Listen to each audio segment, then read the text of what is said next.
I love growing plants from seed. It's by far the best way to fill your garden with colour for the least possible amount of money. And actually there's nothing more exciting than collecting your own seed from the garden and sowing it yourself and growing plants from your own seed. So I do know that some people say they have limited success with seed. So what I wanted to do was just show you how we grow from seed here at the nursery and hopefully share a few tips as we go along.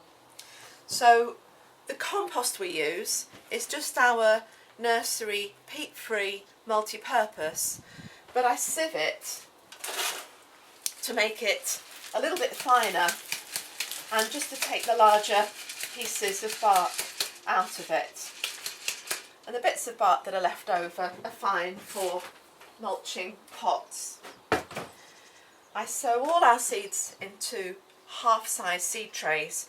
Personally, it's just because I think they're easier to manage. You know, they don't bend if they get a bit damp. And from a point of view of taking the seedlings out to pot them on as well, I don't know, it just seems easier to me. And this I wouldn't be without. It's a half seed tray size presser board. It's very simple. It's just made out of, I think it's probably 3/8 ply or something like that.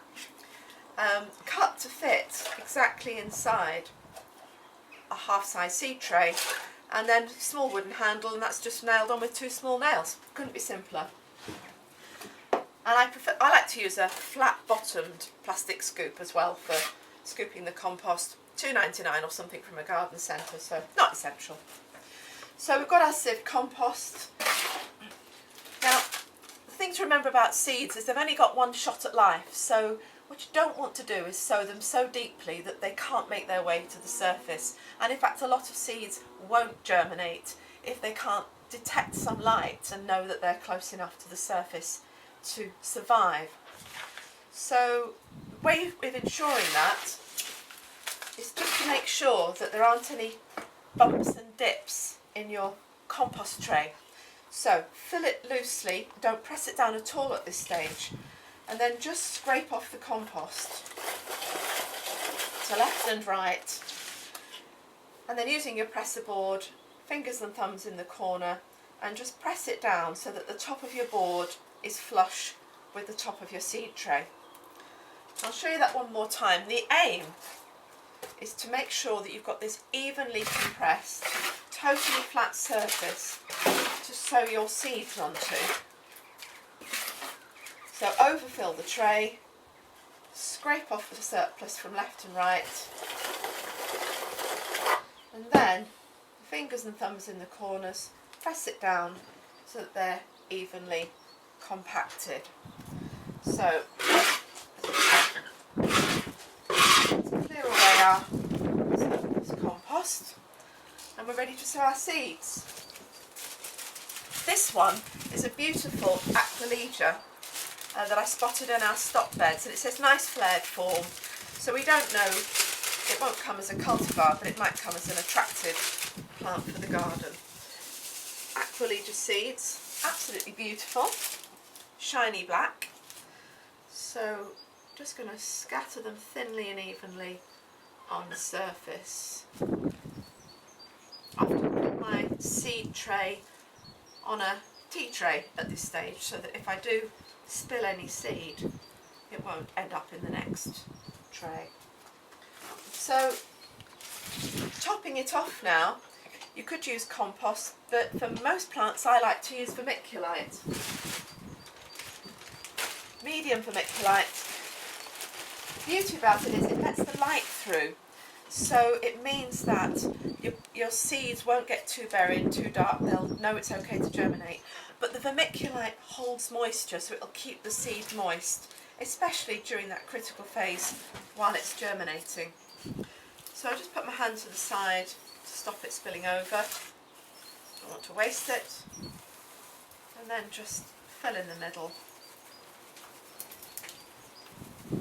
Just evenly all over. Clean it up a little bit, and that's that one ready to go. The next seed I've got is a perennial foxglove called Digitalis cross mertenensis. Beautiful strawberry pink flowers. Tiny seed. Let's put that there. So I'm just going to sow these again on the compost surface. Now the last one I covered in vermiculite, but if you don't have it, or you don't want to use it, or certainly for seeds that from plants that are shade lovers, I like to cover them with a thin layer of compost. And to do that, just put a bit of your sieve compost in your sieve again, and as if you were icing sugar dusting a Victoria sponge, just put a thin coating on top. And that's your 2 seed trays ready to go off to the greenhouse to be labelled and watered. So our seeds are now sown and ready to grow. All we need to do is label them and water them.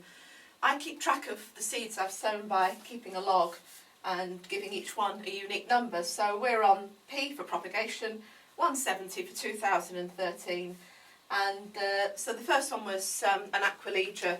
So I just put the batch number at the top and then write the plant name on the label, and that goes at the front. And then anything I want to say about the plant, so where the seed came from or anything about it, I can write in here, and it saves me space on the label. So I'll label the other 2 in a minute. A lot of people say you need to water seed trays from below, but the vermiculite, unlike perlite, doesn't float, and if you use a good enough rose, you shouldn't have any problem with compost floating over the top. So let's just water these and you'll see what I mean. Everything stays in place perfectly. So that's it, they can slot into their home alongside the other seeds I sowed earlier in the week and wait for spring.